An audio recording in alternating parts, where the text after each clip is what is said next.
Hey everyone, welcome back to another Board Game Co. preview. I'm Devin, and today I'm talking to you about Alter. This is published by the Red Joker, and it's coming to Kickstarter soon. Now, normal caveats, we have been given a prototype. This is not the final form of the game. It will change in a myriad of ways, I assume, by the time it makes it to production and fulfillment if it's something that you desire to get. Also, one other disclaimer that has cropped up in the time that I've played, the artwork, while very detailed and very intense, does have some more sexualized images of some of the women characters in the game. So if that is something that would bother you, then just be mindful of that when checking this game out. Without further ado, we can go ahead and jump in and I can start talking about why you might want to check out Alter. This is a 2 to 5 player strategic card game, and it is thematically based in a world where humans and gods don't learn their lessons, which sounds pretty similar to our world. The gods here are trying to gain the favor or the faith of particular followers to rise and get back to a state of power so that they can be the only ones that rule.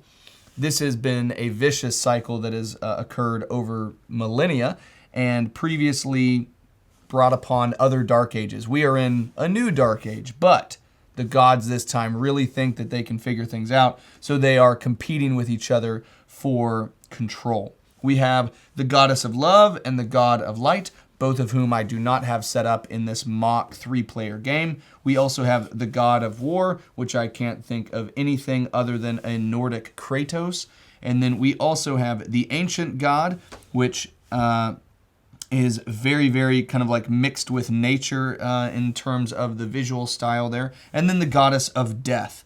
So these are the 5 different potential gods that you can play in the game. Each of them have particular abilities that you need to be mindful of that give them some asymmetry. The god of war over here can double the warrior's ability, which is a follower card that you can get, but they also have protection against the warrior, so that can't be used against them. The ancient god always goes first. If you're playing in a game that does not have the ancient god, then the player who is the oldest will go first. But because the ancient god is the oldest, whoever is controlling that player character, if it's in play, they go first. They also win draws, which remove the tiebreakers at the end, and they have protection against pagans, which is once again a type of follower card. The goddess of death only needs 2 ritual cards to build a shrine, but they can't perform rituals with clerics. The god of light over here, paladin followers, they count as 2 if you're using them for a ritual. And then they also have protection against a demoness and the seer. The demoness is right there. And then lastly, the goddess of love begins all games with an altar. So every character here has an inactive altar, but the god of love or the goddess of love starts with an active altar, which cannot be messed with unless you get into a tricky situation with the warrior and you don't have any cards that you can discard. Typically, only inactive altars can be destroyed or removed off of another god's board. The goddess of love, the last thing I was going to say, is that the protection against wizards, but they also lose draws, which is different than the ancient god who wins them. Those are the 5 gods and goddesses, and those are their powers. I'm going to tell you a little bit about how this game works. So, players start with a hand of cards. It is equal to the amount of players plus 1. So in a 3-player game, the god and goddesses are going to get 4 cards. Then you're also going to have a face-up follower area here, where you're going to have the same number of cards face up at all times. And if at any time you draw a card, which players have to do on their turn, you will then replace that immediately to where it's always full for the players that are looking to see. We also have a stash over here of shrines, a maximum of 6 for 3 players. And then we also have altars. I've just kept enough out here to where every player that's in play could theoretically get all 4 of their altars, whether they're active or not.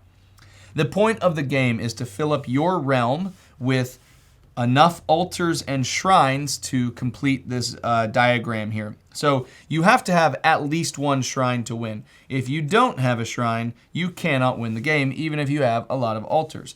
And then after that, you have to fill up the rest of your board with altars. Now, if they're inactive on this side, that doesn't mean that you are triggering the end game. They have to be active, which is something that you can do with prophetess cards, I believe. Or priestess cards. Prophetess is a different card. So priestess cards turn inactive altars to active altars. This is a state that would trigger the end game. It means that one player has reached the minimum amount of shrines and the minimum amount of altars associated with that shrine. However, you can get up to 3 shrines in a game, which means that shrines are not able to be destroyed. They can't be removed. Other players can't mess with them, which means they're pretty safe and they help you push towards endgame. Altars can be affected. So the more shrines you get, up to a max of 3, that means the fewer altars you have to worry about getting. It's a very beneficial thing to get shrines when you're able to, because they guarantee movement towards the end game rather than possibly move toward it in a false state, because altars can be removed. On your turn, you are to do one of 2 things. Really, you have 2 actions. You draw a card, and then after drawing a card, you can play a card or do a main action. We'll start off with the God of War here. So the God of War has a paladin, a wizard, an alchemist, and a priestess. Out of these 4 cards, 2 of them have this symbol here. That means that it's a free action. It can be played at any time, and it does not stop you from also playing another card or performing a ritual or anything like that. So these 2 cards I don't have to worry about. These 2 cards both have a symbol that means if I get up to 3 of these icons, I can perform a ritual and build a shrine. And the Goddess of Death, remember, only needs 2 of these symbols in order to do that. And then I also get to pick up a card at the beginning of my turn. This is brutal. I don't like anybody else possibly having the wizard, so I'm going to take the wizard now that I have 2 of them. And then instead of actually using the wizard, I'm going to burn all 3 of them to create a ritual. So I have 3 of those symbols here, and that means I'm going to build a shrine. So the God of War now has the requisite shrine that it needs to be able to win the game once it fills out the other altars, or I could build more shrines. Now I have a priestess. I'm also going to use the priestess because it is a wild or a free action, and that's going to activate my inactive altar. So now this altar is a little bit more safe. There are still things that can just destroy active altars like the wizards, which is why I got rid of it. But then there are more cards that can deal with inactive altars. So now that this altar is activated there, it means that this is a little bit more of a safe state for the God of War. So the next thing I'm going to do is I'm going to keep that card right there. And then this card is going to get replaced in the middle. And then it would be the Ancient God's turn. If you see any particular symbol like this means that this is a protection follower. These are activation followers with this red symbol. That's how I was able to activate my inactive altar. This blue one right here is a protection follower, and that means that on my turn, once I pick up a card, so for example, I'm gonna go ahead and pick up the cleric. I like the idea of having the cleric, which means this is going to get replaced. And I'm going to go and play the shaman down. As I mentioned, this is a protection follower, which means they can be in my realm and they provide some level of protection for me. So the pagan, the seer, the thief, and the tempter, all of those abilities have no effect on me or my realm, which is very nice.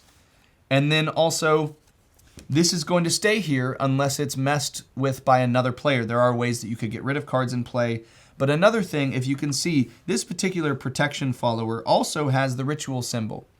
Any cards that you play face up can be used at a later time for a ritual, and they actually count as double. So this card would count as 2 ritual symbols towards the 3 that you need rather than just 1, which can be helpful. But I've picked up a card, I've played a card, and so this particular god's turn is done. And I'll go over to the Goddess of Death. The Goddess of Death has got a priestess, which is useful.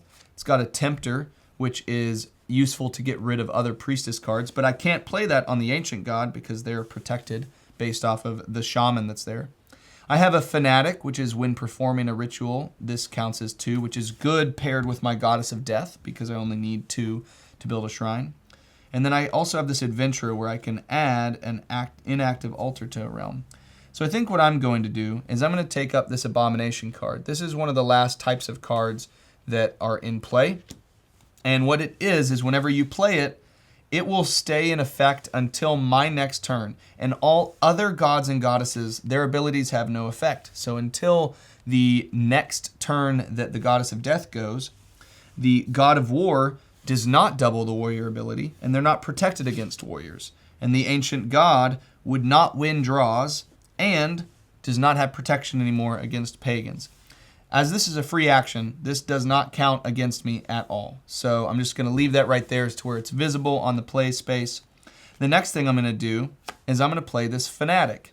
This fanatic is when performing a ritual, they count as 2, which is all the goddess of death needs, which means I can get a shrine, which is quite good. The goddess of death is incentivized to go after shrines because it's cheaper for them. And then that is the end of my turn. And so that is a full round of play with the god of war, the ancient god, and the goddess of death. You will proceed in this fashion until someone triggers the end game, at which point you'll finish out that round. So the ancient god would have technically gone first in this game because it's the ancient god, but I started off with the god of war just to kind of move in a left to right fashion.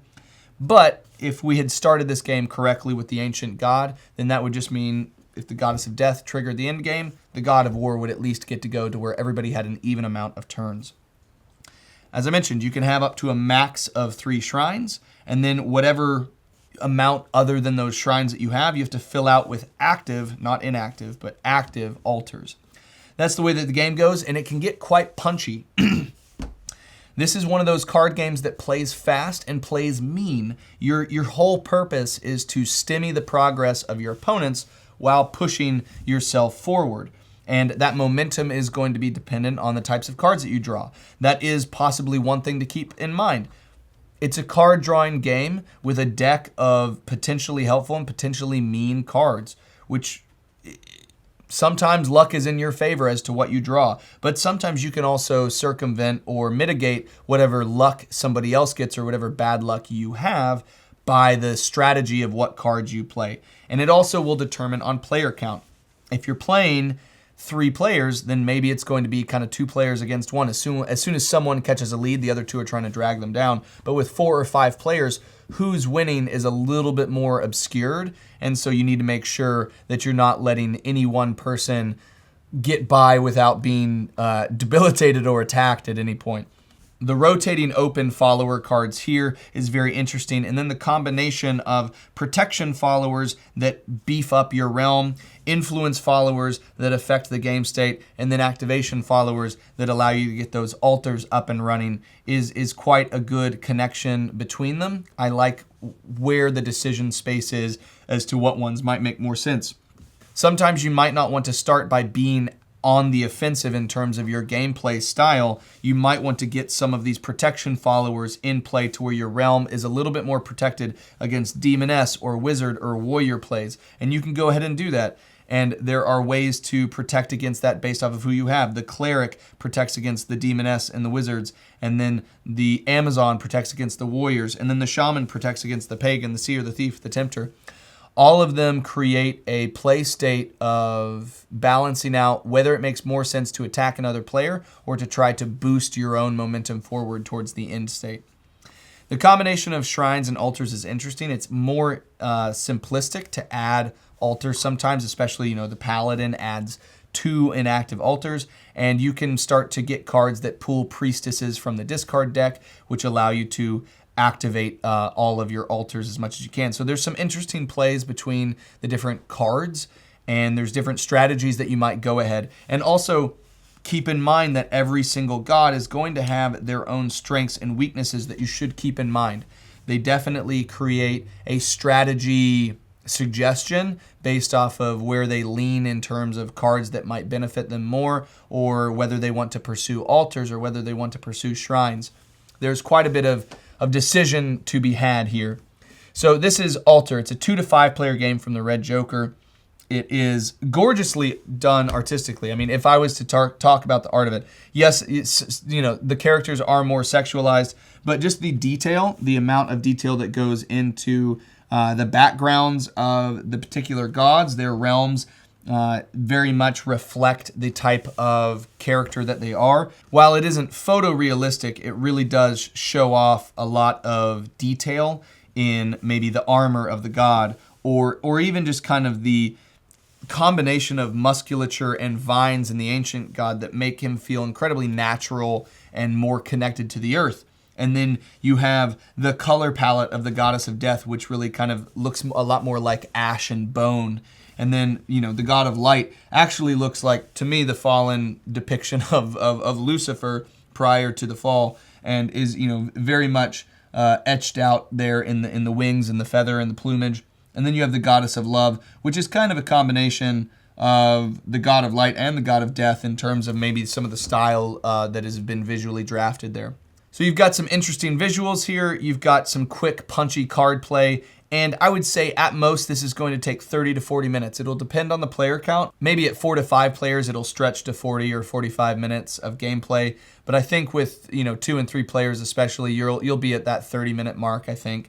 So it plays fast and it's vicious. And if you like kind of card games that go at each other's throat before you're trying to get to your own victory conditions, then this is maybe one for you to check out. Hope you guys have a good one. If you have any questions, let us know down below. Appreciate you all for being here. This has been another Board Game Co. paid preview. See you guys next time. Bye.